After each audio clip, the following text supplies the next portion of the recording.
সাগরের জলকে কালি করে, গাছের পাতাকে খাতা করে, তোমার মহিমা লেখা শেষ হবে না, যদিও লিখি প্রভু জীবন ভরে। আওয়াজ করে বলেন সুবহানাল্লাহ। হাল আতা আলাল ইনসানি হিনুম মিনাদ দাহরি লাম ইয়াকুন শাইআম মাযকুরা। রব্বুল আলামিন বলেন, হাল আতা আলাল ইনসান, মানুষ কি কখনো কল্পনা করে না, মানুষ কি কখনো ভাবে না, মানুষ কি গরু আর ছাগল এই যে জড় বস্তুগুলা আছে এবং পশু পাখিগুলা আছে ওদের মতো নাকি? মানুষের কি হৃদয়টা আমি আল্লাহ দিই নাই? হৃদয় দিয়েছে কে? আমাদের সবার যে একটা ভাবার মতো, কল্পনা করার মতো, আমাকে সে ভালোবাসে কিনা এটা বোঝার মতো, আমরা যেটা পড়তেছি আমাদের ব্যক্তি জীবনকে প্রসিদ্ধ করার মতো সুন্দর একটা কলব, অন্তর, হৃদয় যিনি দিয়েছেন, হৃদয় খুলে তার নামটা বলেন তো তিনি কে? ওই আল্লাহ বলছেন, আমি কি মানুষকে এই হৃদয়টা দেই নাই? তারা কি ভাবে না? হাল আতা আলাল ইনসানি হিনুম মিনাদ দাহার, একটা সময় ছিল মানুষ তার কোনো অস্তিত্ব ছিল না। সে যে আব্দুল জব্বার, আব্দুল গফুর, সে যে আল আমিন নামে পৃথিবীতে বিচরণ করছে, একটা সময় তো তার নাম ছিল না, ধাম ছিল না। ও ভাইরা আমার, যারা মাহফিলে আজকে এসেছেন, একটু বলেন তো 100 বছর পরে, 100 বছর পূর্বে আপনার কোনো অস্তিত্ব পৃথিবীতে ছিল নাকি? কথা বুঝেন নাই? ছিল? 150 বছর আগে, 200 বছর, 500 বছর, 500 বছর আগে তো আপনার দাদাও পৃথিবীতে আসে নাই, তার কোনো অস্তিত্ব ছিল না, তিনিও জানতেন না আল্লাহ তাকে পাঠাবে কিনা, ঠিক কিনা বলেন? এই জন্য ভাই আল্লাহ বলছেন, হাল আতা আলাল ইনসান হিনুম মিনাদ দাহার, মানুষ কি কখনো এই কথাটা কল্পনা করে না? মানুষ কি কখনো ভাবে না? মানুষ কি কখনো চিন্তা ভাবনা করে না যে সে পৃথিবীতে একটা সময় ছিল না? আমি আল্লাহ ভালোবেসে দয়া করে মায়া করে আমার ওই বান্দাকে পৃথিবীতে পাঠাইলাম।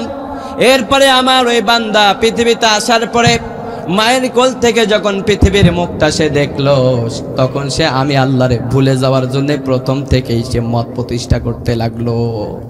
নাউজুবিল্লাহ বলেন। ভাইরা আমার, আমরা কেমন না শুকরিয়া জাতি। দেখেন, পৃথিবীতে 18,000 মাখলুকাত আল্লাহ তাআলা সৃষ্টি করেছেন। গাছ গাছালি, পাক পাখালি সবাই আল্লাহর প্রশংসা করে, সবাই আল্লাহর ইবাদত করে, সবাই আল্লাহর কথা মানে। আজকে যে ঢাকায় বৃষ্টি হয়েছে, শিলাবৃষ্টি হয়েছে, এই আকাশটা কার কথা মেনেছে?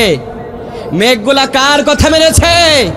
কিন্তু আমরা বড় অবাধ্য জাতি, আজান হয়ে গেলে নামাজে যায় না, ঠিক কিনা? কোরআনে আল্লাহ বলেছেন সুদ খাইও না, আমরা বেশি বেশি সুদ খাই। এইখানে এই আল্লাহর ওলি আছে না নাই? আপনাদের দিকে আছে নাকি এরকম মানুষ? না, না, এদিকে সব ভালো মানুষ আছে। আল্লাহ হেফাজত করুক, বলেন আমিন। কেউ যদি সুদ খায় মনে কষ্ট নেবেন না। কথাটা কার? আওয়াজ করে বলেন না কার? আমরা বড় অবাধ্য জাতি। পৃথিবীতে আসার পরে সর্বপ্রথম যেদিন মায়ের কোলে আমরা ভূমিষ্ঠ হয়েছিলাম, মায়ের কোলে শয়তান আমাদেরকে ধোঁকা দেওয়ার জন্যে আমাদের সামনে face to face, eye to eye যখন আমাদের সাথে শয়তান মিট করলো, সেই দিন শয়তানকে আমরা প্রশ্রয় না দিই চিৎকার করে আমারে বাঁচাও, আমারে বাঁচাও, শয়তান আমারে ধোঁকা দেয়। ওই দিন ছোট্ট বাচ্চাগুলা চিৎকার পেরে পেরে আল্লাহর কাছে সেদিন দোয়া করেছিল। আওয়াজ করে বলেন সুবহানাল্লাহ। আর আল্লাহর হাবিব বলেছেন, ওই শয়তানের ধোঁকা থেকে বাঁচতে চাইলে ছোট্ট বাচ্চার কানের ভেতরে তুমি আজানের শব্দ শুনিয়ে দাও। সুবহানাল্লাহ বলতে ইচ্ছে করলো না। ছোট্ট বাচ্চা পৃথিবীতে আসার পরেই ওই শয়তান ছোট্ট বাচ্চার কাছে যে তার নিজের সৌন্দর্যগুলো উপস্থাপন করে, কিন্তু বাচ্চাগুলো তো আর আমাদের মতো পাপী না, ওরা নিষ্পাপ থাকে। ওদেরকে নিষ্পাপ করে পৃথিবীতে পাঠাই কে? আওয়াজ করে বলেন কে? আমরাও একদিন নিষ্পাপ ছিলাম, কিন্তু এখন আর নিষ্পাপ নাই। আমরা সবাই পাপী। আল্লাহ যদি মাপ না করে, মাপ পাওয়ার আশা নাই, ঠিক কিনা বলেন? এজন্য সুযোগ পাইলেই দোয়া করবেন, আল্লাহুম্মা হাসিবনি হিসাবা ইয়াসিরা, ও আল্লাহ তুমি আমাদের হিসাবটাকে সহজ করে দাও। আওয়াজ করে বলেন আমিন। ভাইরা আমার, আল্লাহ যদি মাফ না করে, আল্লাহ যদি আমাদেরকে ক্ষমা না করে, আমরা যে কত পাপী, পৃথিবীতে আসার পরে আল্লাহরে ভুলে যাই। কিন্তু আল্লাহর হাবিব বলেন, ছোট্ট বাচ্চার কাছে যখন শয়তান আসে, সহিহ বুখারীর বর্ণনায় আবু হুরায়রা থেকে হাদিসটি বর্ণিত হয়েছে।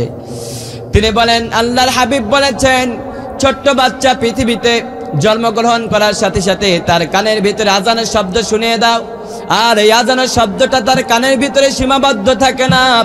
তোমরা যখন আজানের শব্দটা তার কানের ভিতরে দাও, কান দিয়ে কলবের ভিতরে আল্লাহু আকবারের আওয়াজটা পৌঁছে যান, তিনি আওয়াজ করে বলেন না তিনি কে। ওই যে পৃথিবীতে আসছেন, প্রথম শব্দটা আপনার কানে কি দেওয়া হয়েছে? আল্লাহু আকবার। আওয়াজ করে বলেন কি? আল্লাহু আকবার। আল্লাহর নাম নিতে কষ্ট হয়, খারাপ লাগে, কৃপণতা, একটু আওয়াজ করে আল্লাহর নাম নেন এবং বলেন আল্লাহু আকবার। আরো আওয়াজ করে বলেন আল্লাহু আকবার। ওই দিন আমাদের কানে আজান দিয়েছে, ওই দিন আমাদের কানের ভিতরে আজানের শব্দ ঢোকানো হয়েছে, আর ওই দিনে এই আল্লাহু আকবারের শব্দটা সীমাবদ্ধ থাকে না। ও ভাইরা আমার, আপনার বয়স যখন 5 বছর 7 বছর হয়, আল্লাহর নবীর হাদিসের ভিতরে আল্লাহর হাবিব বলেছেন, ছোট্ট বাচ্চা 7 বছর বয়স হইলে ওর বিছানার থেকে ফারেক করে দাও, আলাদা করে দাও, সেপারেট করে দাও। সুবহানাল্লাহ বলে। ইসলামটা কত সুন্দর। ইসলামের ভিতরে কোনো কিছু অপূর্ণাঙ্গ আছে নাকি? এটা দেয় নাই, ওটা দেয় না, এরকম সব কিছু দিয়ে ভরপুর করে দিয়েছে কে? আল-ইয়াউমা আকমালতু লাকুম দীনাকুম ওয়া আতমামতু আলাইকুম নিয়ামাতি। আল্লাহ শুধু দিনটাকে পরিপূর্ণই করে নাই, এই দিন মানলে এই দিনের ভিতরে আছে শান্তি, এই দিন মানলে এই দিনের ভিতরে আছে বরকত, এই দিন মানলে এই দিনের ভিতরে লাস্ট পুরস্কার আছে জান্নাত। সুবহানাল্লাহ বলেন। আমরা এই দিন মানতে চাই না কারা কারা? হাত উঠান তো দেখি। সবাই মানতে চান? মাশাআল্লাহ, আপনারা অনেক অ্যাক্টিভ মানুষ। হ্যাঁ, আওয়াজ করে বলেন আল্লাহু আকবার। আমরা সবাই দিনকে মানতে চাই, জন্য আল্লাহ বলেন তুমি দিন মানো, আতমানতু আলাইকুম নিয়ামাতি। দিন মানার সাথে সাথে আসমান থেকে তোমাদের প্রতি আমি নিয়ামতটা বাড়িয়ে দিব। সুবহানাল্লাহ বলেন। ও ভাইরা আমার, ওই দিনটা মানার কারণে আপনার উপরে যদি আল্লাহ রহম করে, বলেন তো আপনার ফ্যামিলির ভিতরে যদি দিনটা কায়েম হয়ে যায়, আপনার ফ্যামিলির ভিতরে শান্তি থাকবে না অশান্তি? আওয়াজ করে বলেন না অশান্তি না শান্তি? ওই ইসলামটা যখন আপনার ইউনিয়নের ভিতরে প্রতিষ্ঠা হয়ে যাবে, ইউনিয়নের ভিতরে শান্তি থাকবে না অশান্তি। এই শান্তির জায়গাটা যদি পুরা পৃথিবীব্যাপী বাংলাদেশটা কাভার করে ফেলে, বাংলাদেশের ভিতরে শান্তি না অশান্তি? শান্তি। আমরা তাহলে সবাই কোরআন চাই না?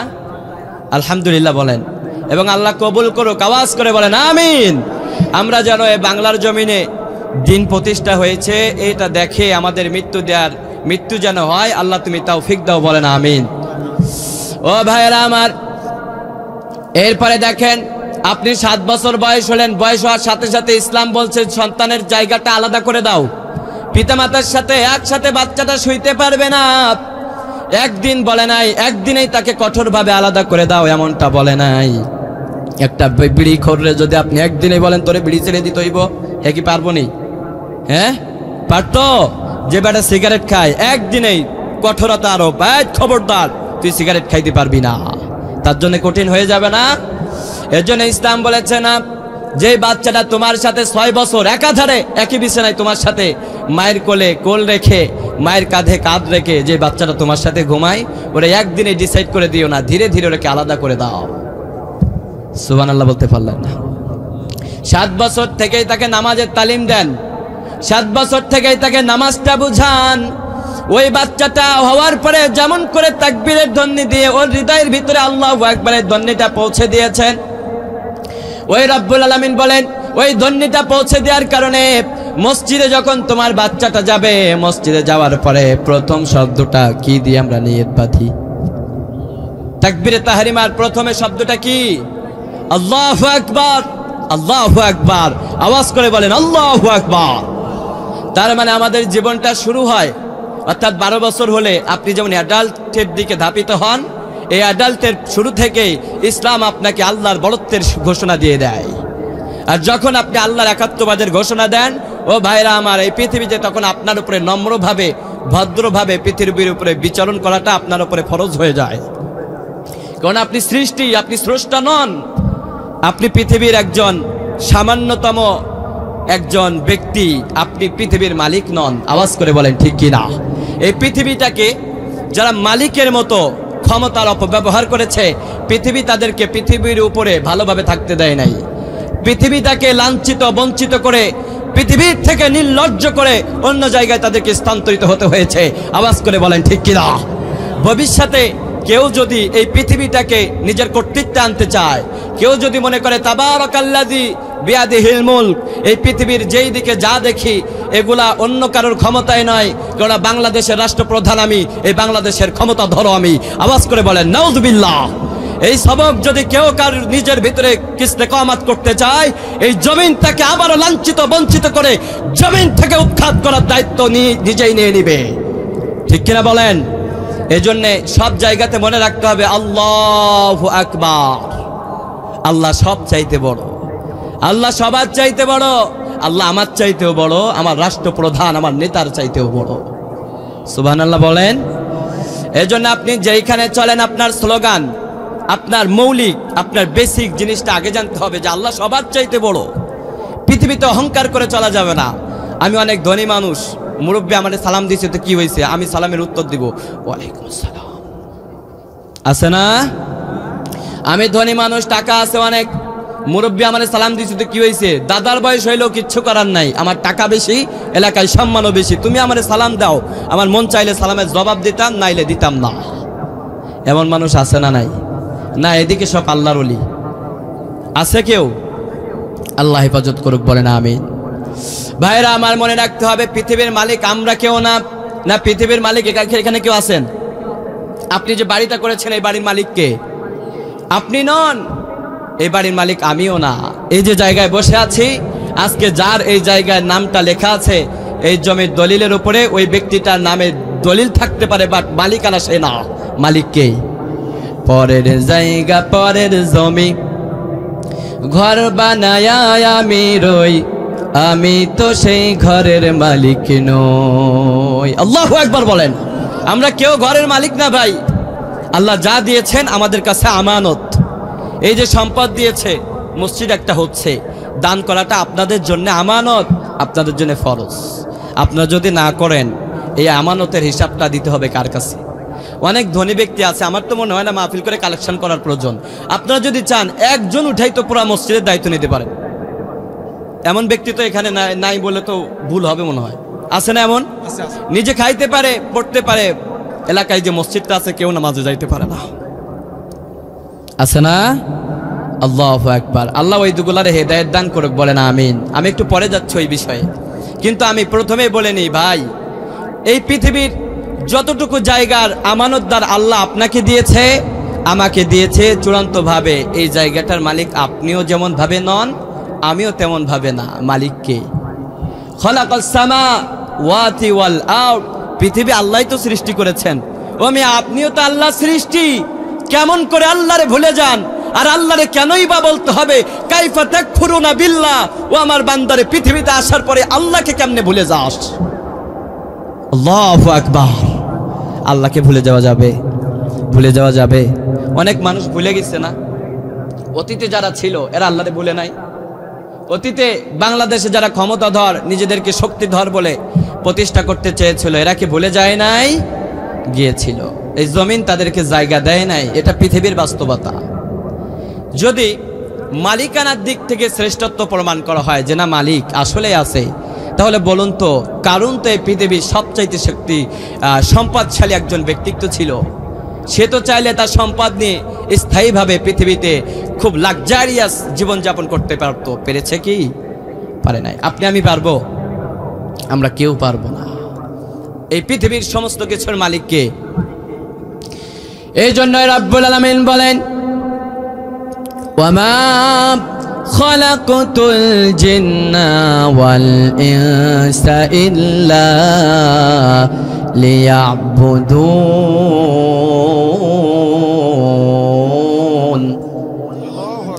রাব্বুল আলামিন আমাদেরকে বলেন, ওয়ামা খালাকতুল জিন্না, আমি জিনও সৃষ্টি করেছি, ওয়াল ইনসা মানুষও সৃষ্টি করেছি। সুবহানাল্লাহ বলেন। তার মানে প্রথম অর্থে আমরা পেলাম মিনাল জিন্না, জিন আল্লাহ সৃষ্টি, ওয়াল ইনসা আমরা যে মানুষ আমরাও আল্লাহ সৃষ্টি। সুবহানাল্লাহ বলেন। আবার অন্য আয়াতের ভিতরে আল্লাহ বলেন হুয়াল্লাযী খালাকাস সামাওয়াতি ওয়াল আরদ। রব্বুল আলামিন বলেন বান্দারে আমি আল্লাহ তোমাদেরকেও সৃষ্টি করেছি, জমিনটাকেও আমি আল্লাহ সৃষ্টি করেছি, আসমান এবং জমিনের ভিতরে যা কিছু আছে সবটাকেও আমি আল্লাহ সৃষ্টি করেছি। আওয়াজ করে বলেন সুবহানাল্লাহ। ও ভাইরা আমার, এই যা কিছু দেখতেছেন দুই চোখে এগুলো আমাদের মালিকানাধীন কিচ্ছু না, সবকিছুর মালিকানা একজনের হাতে। তিনি কে? আপনার শরীরে যে অঙ্গ প্রত্যঙ্গ আছে সবকিছুকে আপনার নিয়ন্ত্রণাধীন আছে। হ্যাঁ, আপনি চাইলেই কাগজে লিখে দিয়া বালিশের নিচে কাগজটা রেখে রাত্রে ঘুমাইছেন, আর স্ত্রীকে বলে দিচ্ছেন খবরদার আগামীকাল পর্যন্ত আমি বাসুম, আগামীকাল উঠে আমি যেন বিরানিটা পাই, এটা আমি পাইছি এবং আল্লাহ আমারে জানাই দিছে আগামীকাল সকাল পর্যন্ত আমি বেঁচে থাকবো। ও ভাইরা আমার, নিশ্চয়তা আছে কি? এত সম্পদের পাহাড় করে কি হবে? পৃথিবীতে তো স্থায়ী থাকতে পারবো না। আপনি যে বাড়িটাতে থাকেন এই বাড়িটাতে আগে আপনার বাবা থাকতো, তার আগে আপনার দাদা থাকতো। কেউ যদি পরিচয় জিগাইতো আপনার দাদা পরিচয় দিত এটা আমার বাড়ি, ঠিক না? আপনার বাবারে যখন কেউ জিগাতো সে বলতো আমার বাড়ি। ও ভাই আমার, আপনার বাবা মৃত্যুর পরে আপনাকে যখন কেউ প্রশ্ন করবে ও ভাই এত সুন্দর বাড়ি, চমৎকার বাড়ি, এই যে রাজশাহী বিভাগের ভিতরে রাজশাহী ইউনিভার্সিটির পাশে আপনার 10 তলা একটা বিল্ডিং দেখলাম, নামটাও আপনার নামে খোদাই করা, ও ভাই যেই বাড়িটা দেখি এই বাড়িটা কার? আপনি এক বাক্যে জবাব দেন এই বাড়িটা আমার, ঠিক কিনা বলেন? আপনি চলে গেলে আপনার সন্তানও সেম কোয়ালিটির আনসার করবে। তার মানে যুগের পর যুগ চেঞ্জ হয়, সময় চেঞ্জ হয়, মানুষ চেঞ্জ হয়, মানুষের এই যে বাকবিতণ্ডাটার কোনো চেঞ্জ হয় না, ঠিক কিনা বলেন? চেঞ্জ হবে আপনার আমলনামাগুলা, আপনার কার্যক্রমগুলা, আপনি যা করেছেন এগুলা চেঞ্জ আসতে পারে। আওয়াজ করে বলেন ঠিক কিনা? আল্লাহর হাবিব বলেছেন কোন মানুষ যখন মৃত্যুবরণ করে 3টা দরজা তার জন্য খোলা থাকে। আওয়াজ করে বলেন না কয়টা? 3টা। একজন মানুষ মৃত্যুর সাথে সাথে 3টা দরজা তার জন্য খোলা থাকে। 1 নম্বর, মৃত্যুর সাথে সাথে আপনি যখন মৃত্যুবরণ করবেন, খোলা বলতে আপনার কবর পর্যন্ত যাবে এবং কবরের ভিতরে একজন আপনার সাথে থাকবে। আল্লাহর হাবিব বলেন কোন মানুষ মৃত্যুর পরে 2টা জিনিস তার কবরের পাশ পর্যন্ত যাবে, এরপরে তারা আর যাবে না। 1 নম্বরে আপনি যখন মৃত্যুবরণ করবেন ও ভাইরা আমার, সাথে সাথে আপনার থেকে যেটা বিচ্ছিন্ন করা হবে সেটা হচ্ছে আপনার সম্পদগুলো আলাদা করে ফেলা হবে না। মানুষ মৃত্যুর পরে রাজশাহীতে এমনও কবর আছে তার ব্যাংক ব্যালেন্সের টাকাগুলো জমা করে কবরের ভিতরে রেখে আসা হয়েছে, আসেনি? গিয়েছেনি? হ্যাঁ, হয়েছে এমন নজির আছে? নাই। আল্লাহর হাবিব বলেন তুমি মৃত্যুবরণ করলা, আর মৃত্যুবরণ করার সাথে সাথে তোমার থেকে তোমার সম্পদটা সেপারেট হয়ে যাবে, আলাদা হয়ে যাবে, এবং তুমি মৃত্যুর পরপরই এটার নজির দেখতে পারবা। তোমার যদি মৃত্যু নাও হয়, একদিন মৃত্যুর ভান করে দেখো না কি অবস্থা হয়।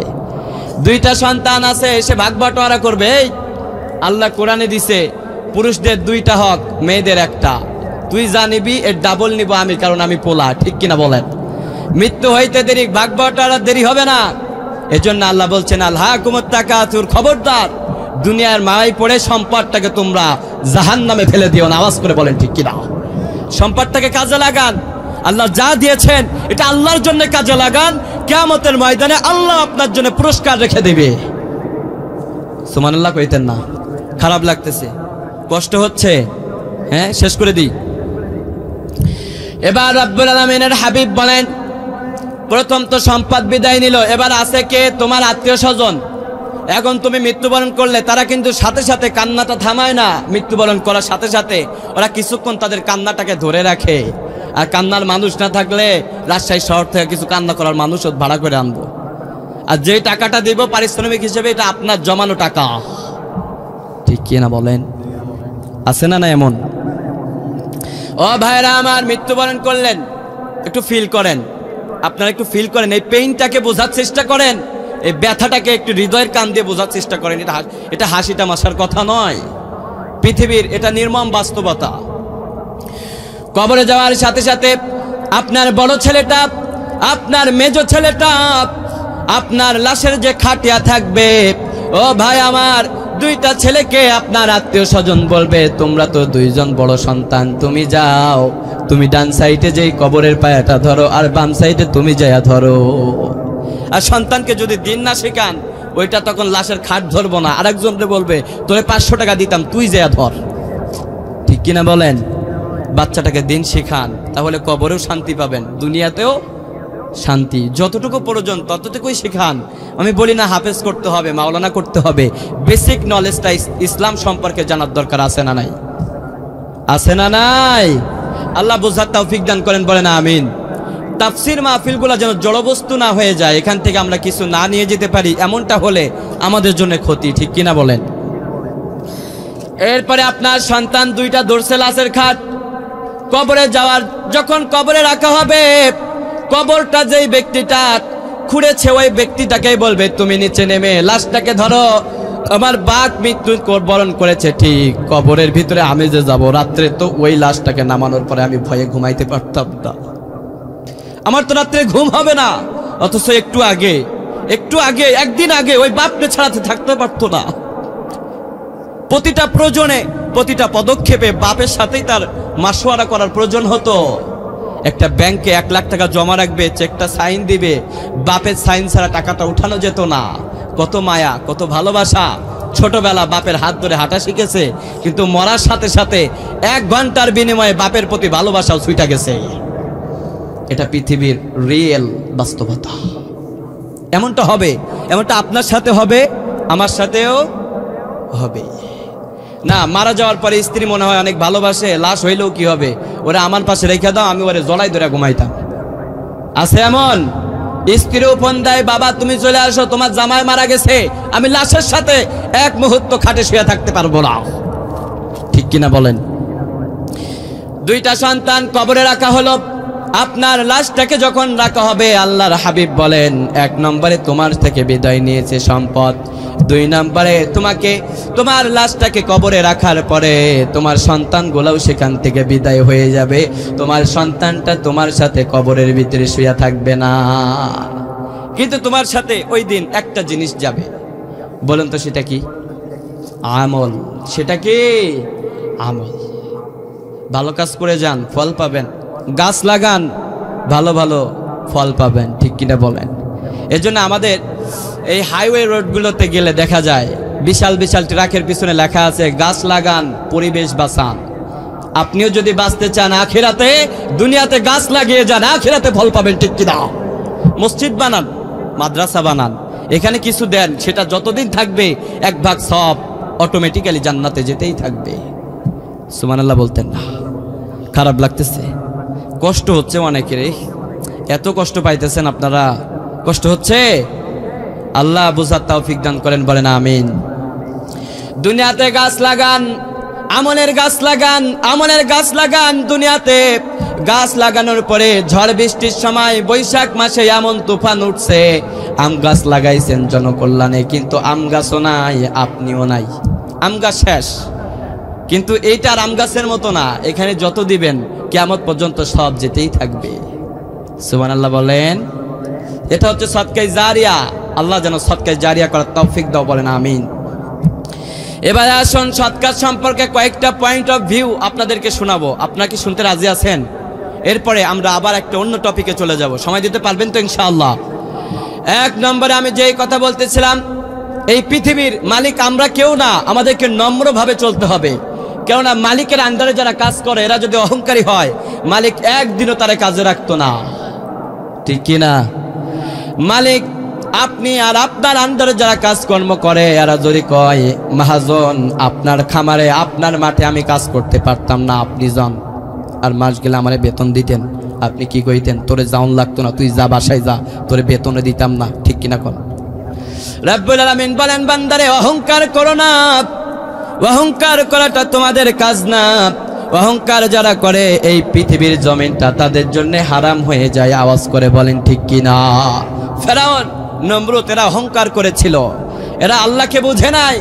আল্লাহর যে তারা সৃষ্টি তা মানতে চায় নাই, অহংকার করে দাপট দেখে আল্লাহর বলেছিল, আরে আল্লাহকে আমি তো নিজে আল্লাহরে হত্যা করতে পারবো। আওয়াজ করে বলেন নাউযুবিল্লাহ। এটা অহংকার, এ অহংকার করা যাবে না। আরে আমি তো এলাকার প্রভাবশালী ব্যক্তি, তুই সামনে যাবি কে? আমি সামনে যাব। তুই আমারে সালাম দিবি না কেন? আমি তোরে সালাম দিব কেন? আমি তো টাকাওয়ালা। এমনটা করা যাবে না। আপনি আগে সালাম দেন। আপনি কি আল্লাহর হাবিবের চাইতে বেশি সম্মানিত হয়ে গেছেন? আল্লাহর হাবিব সাল্লাল্লাহু আলাইহি ওয়াসাল্লাম সাহাবীদেরকে যখনই তিনি দেখতেন, যখনই দেখা হতো আল্লাহর হাবিব তাদেরকে সালাম দিতেন। আবার সাহাবীরা যখনই আল্লাহর হাবিবকে দেখতেন তখনও তারা আল্লাহর হাবিবকে আগে সালাম দিতেন। আগে সালাম দেওয়ার প্রতিযোগিতা ছিল। অহংকার থেকে মুক্ত হতে চান, সালামের প্রচলন দেখিয়ে দেন। সালাম ছাড়া অহংকার মুক্ত হওয়া যায় না। আর রাব্বুল আলামিন বলেন, ওয়াইবাদুর রাহমানিল্লাযীনা ইয়ামশুনা আলাল আরদি হাওনা ওয়া ইযা খাতাবাহুমুল জাহিলুন وَإِذَا خَاطَبَهُمُ الْجَاهِلُونَ قَالُوا سَلَامًا। রব্বুল আলামিন বলেন, ওয়াইবাদুর রহমান, রহমানের বান্দা তো তারা, আল্লাযীনা ইয়ামশুনা আলাল আরদ, যারা এই জমিনের উপরে, এই জমিনটা দিছে কে? ওই আল্লাহই বলতেছেন ইয়ামশুনা আলাল আরদ। রহমানের বান্দা হলো তারা যারা আল্লাহর দেয়া জমিনের উপরে ইয়ামশুনা আলাল আরদি হাওনা, নম্রভাবে ভদ্রভাবে চলাফেরা করে। এখন বলুন তো, আমরা যদি আল্লাহর প্রকৃত বান্দা হতে চাই, আমাদের অহংকার মুক্ত থাকার দরকার আছে না নাই? আওয়াজ করে বলেন না কেন, আছে না নাই? অহংকার মুক্ত থাকতে চাইলে 1 নম্বরে সালাম। 1 নম্বরে কি? আসসালামু কবলাল কালাম। আগে সালাম পরে কালাম। আগে সালাম দেন পরে কথা, ঠিক কিনা? যে সালাম দেয় না এর সাথে হৃদয়ে কষ্ট নিয়ে কথা বলবেন, দেখবেন ধীরে ধীরে সেও সালাম শিখে গেছে, ঠিক কিনা? এটা করবেন। সমাজের ভিতরে মুরব্বীরা, বাবারা যারা আছেন, কষ্ট নিয়েন না। ছোট ছোট বাচ্চাদেরকে দেখলে সালাম দেন। নাতিপুতিরে বাসায় গেলে আগে সালাম দেন। সংসারটাকে আল্লাহ শান্তি দিয়ে ভরপুর করে দিবে। বন্ধু বন্ধুর সাথে দেখা হলে আগে সালাম দেন, সম্পর্কটা আরো অটুট করে দিবে কে? কেননা সালামের প্রথম শব্দই হচ্ছে শান্তি। সালাম শব্দের, সালমন শব্দের অর্থ হচ্ছে শান্তি। ইসলাম শব্দের অর্থ কি? শান্তি। আপনি শান্তি চান, সালাম দেন। শান্তি বা আপনাকে শান্তির কথা বলতে হবে না, সালাম দিলেই হৃদয়ের ভিতরে শান্তি দিয়ে দিবে কে?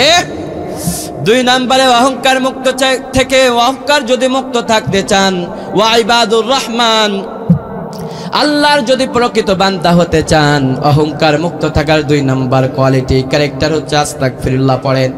আস্তাগফিরুল্লাহ পড়লে অহংকার থেকে মুক্ত করে দিবে কে? সবসময় আস্তাগফিরুল্লাহ পড়েন। মাঠে কাজ করতেছেন, হৃদয়ে হৃদয়ে পড়েন আস্তাগফিরুল্লাহ, আস্তাগফিরুল্লাহ। আল্লাহ কত পাপ করেছি, তুমি আমারে মাফ করে দাও। আওয়াজ করে বলেন আমিন। মাপ তো তারা চায় না যারা অহংকারী, মাপ তো তারাই চায় না যারা মুনাফিক। মুনাফিকদের ভিতরে নমনীয়র প্রভাব থাকে না। আওয়াজ করে বলেন ঠিক কি না? আল্লাহর হাবিব সাল্লাল্লাহু আলাইহি ওয়াসাল্লাম এ সম্পর্কে কোরআনের কয়েকটা আয়াত আল্লাহ তাআলা একাধারে নাজিল করে দিয়েছেন। এই সূরাতুল মুনাফিকুনের 5 থেকে কয়েকটা আয়াত আপনারা একাধারে পড়বেন, বুঝে নিতে পারবেন। যেহেতু আমার আলোচনার টপিক এটা না, আমি শুধুমাত্র একটা আয়াত ঘোষণা করে দিয়ে বলছি। রব্বুল আলামিন সূরাতুল মুনাফিকুনের প্রথম বলছেন, ইযা জাআকাল মুনাফিকুনা ক্বালু নাশহাদু ইন্নাকা লা রাসূলুল্লাহ।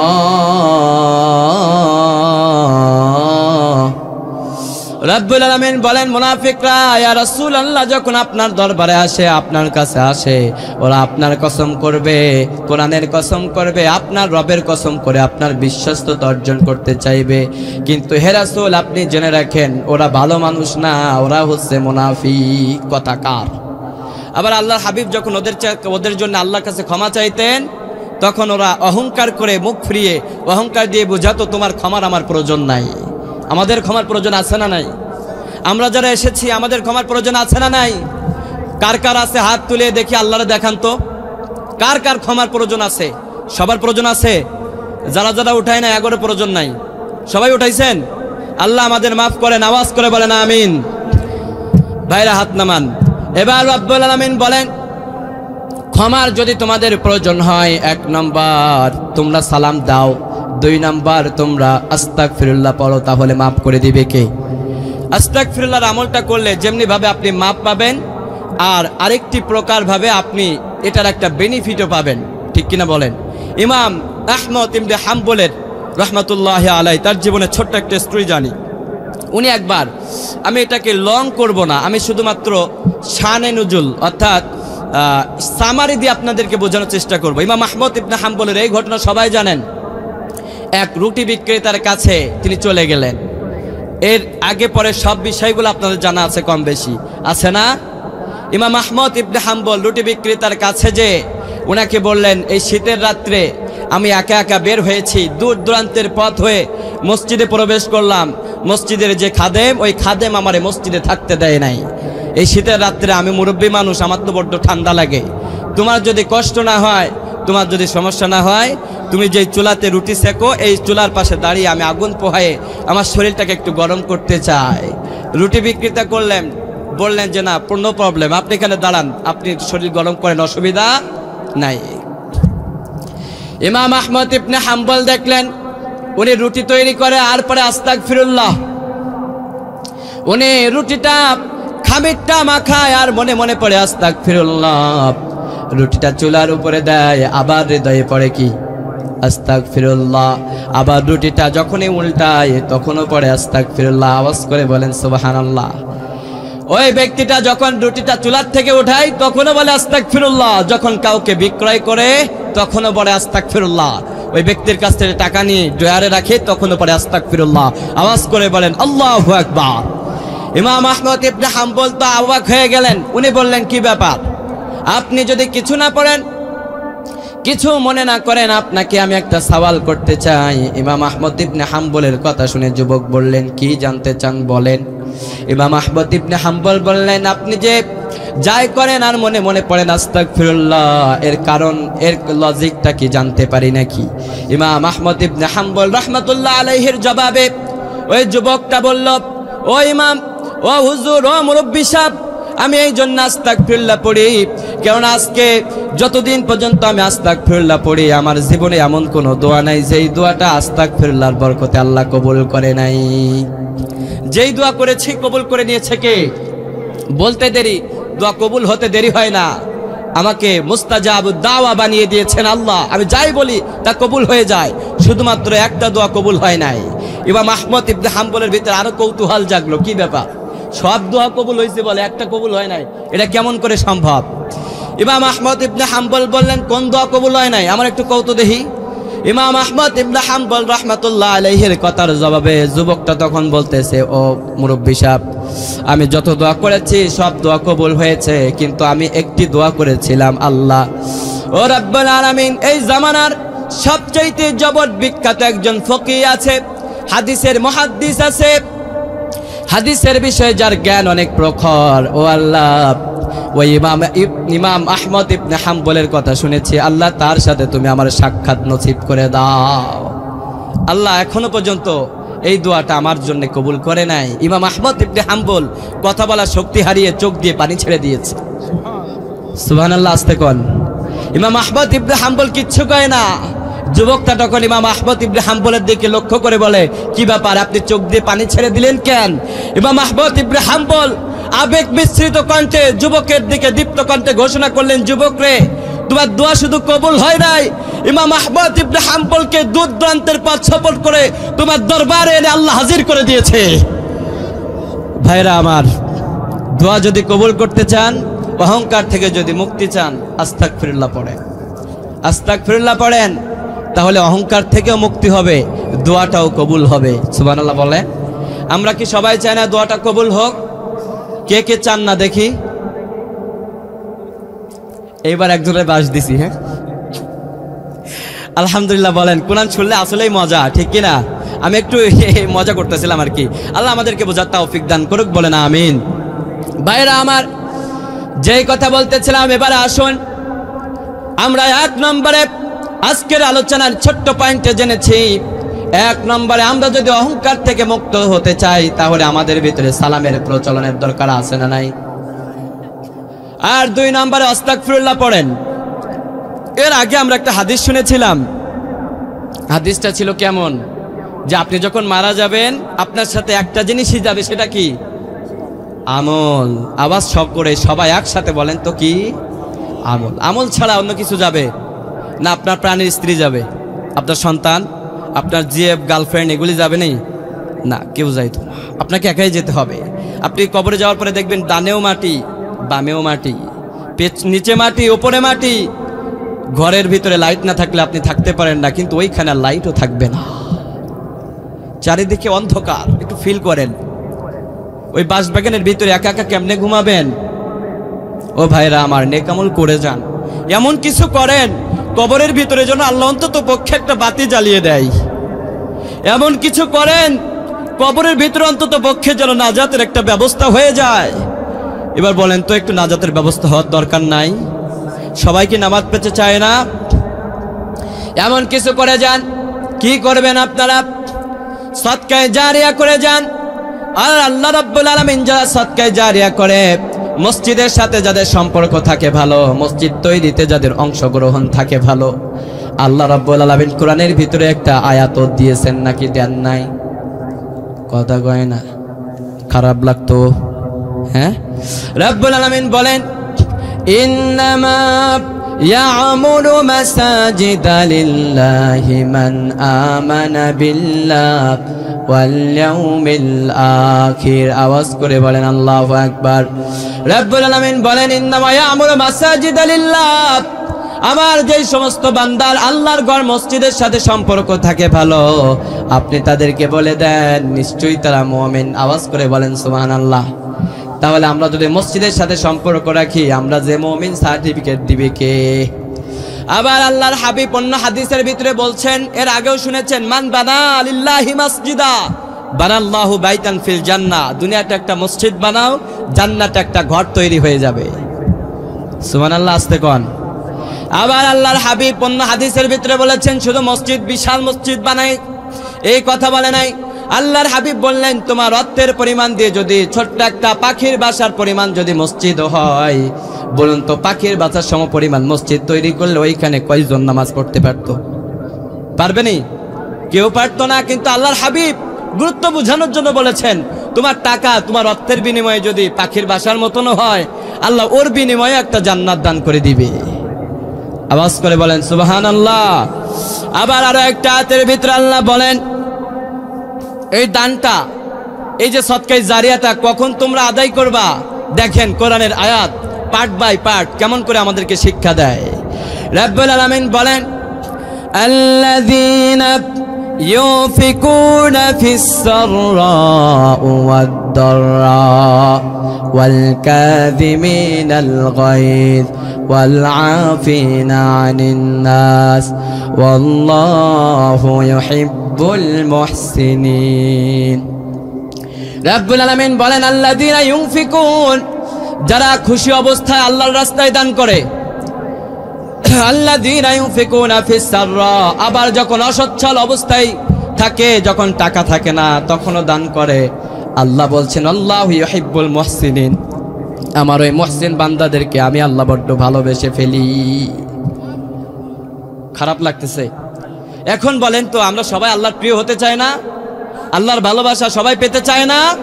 এবার দেখা যাবে কারা কারা পেতে চায়। এবার আল্লাহ অন্য আয়াতের ভিতরে আবার কেমন করে বলছেন দেখেন। রাব্বুল আলামিন আরো একটা আয়াতের ভিতরে বলছেন, ইন্নাল্লাহা আশতারা মিনাল মুমিনিনা আনফুসাহুম ওয়া আমওয়ালাহুম, নিশ্চয়ই তারা মুমিন, নিশ্চয়ই তারা মুমিন যাদের জীবনকে আমি আল্লাহর জন্য কোরবান করে দিয়েছে। আর ওয়া আমওয়ালাহুম, তাদের যে মাল সম্পদ আছে, তাদের মাল সম্পদ গুলোকে আল্লাহর জন্য কোরবান করেছে। বিআন্না লাহুমুল জান্নাহ, আমি আল্লাহর কাছে বিক্রি করার কারণে আমি আল্লাহ বিআন্না লাহুমুল জান্নাহ, এর বিনিময়ে তারা একটা জান্নাত পুরস্কার দিয়ে দিব। এখন এই জান্নাত কারা কারা পেতে চান? কেউ চায় না মনে হয়, সবাই চান। লিল্লাহি তাকবীর। এখন দেখা যাবে কারা কারা চান।